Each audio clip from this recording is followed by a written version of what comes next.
sibambisane umndeni waseDlukulu nomndeni wakwaButhelezi sibambane njalo ukuze kusekugcineni ukuze nomoya womntwana la ukhona uphumule ngokuthula ngibe nenhlahla mina bengimbuka njengengilosi kimi njengendlozi eliphilayo ngithokoza kakhulu esizweni sonke sikaZulu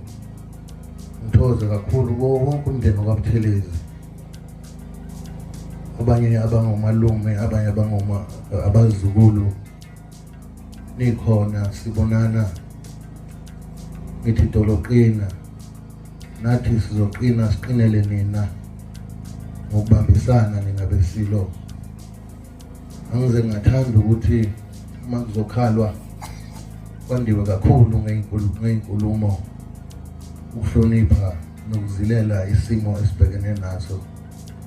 ngoba kumanje ukuthi sijwayele ukuthi umntwana kasizombona ukuthi ukhona phakathi kwethu ngokamoya singamlahli ukuthi ngesambona phakathi kwethu kodwa sibe nokukholwa ukuthi ukhona phakathi kwethu njengoba sisuke sikholelwe emadlozini nasey'ngilosini ukuthi ukhona umntwana phakathi kwethu usey'ngilosi sizoqhubeka ngemfundiso athi ashiya nayo kanye nesilo esidala namanye amakhosi njengesilo sakwakhetha nje abaphile kakhulu nomntwana ukuthi bonke lamakhosi kanye nomntwana ngeke beze besilahle la esikhona siyisizwe nesihlalo kanjalo nemindeni yethu shene ndabezitha ngithokoza kakhulu qinani Zulu inkosi inibusise nonke ngikhona nami ngizobambisana kanye nani yebo ngeke belula kodwa esibhekene nakho kumele sibhekane nakho ngeqiniso ngiyathokoza nokisilo inkosi inibusise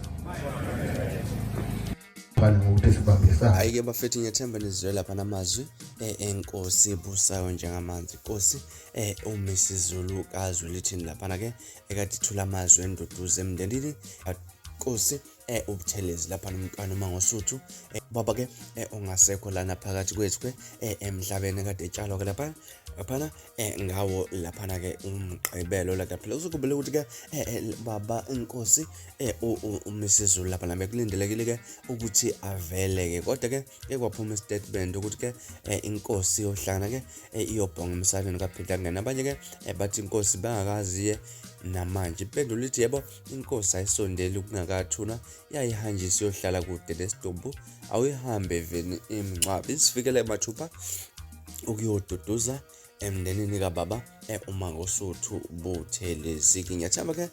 uzwela amazwi akade ephuma kuyo laphana aduduza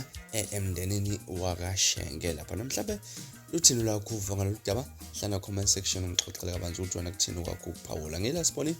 sengiphuma nje nahlangana kwivideo elandelayo ngesikhathi esilandelana esiphatha kahle nomnusu umnandi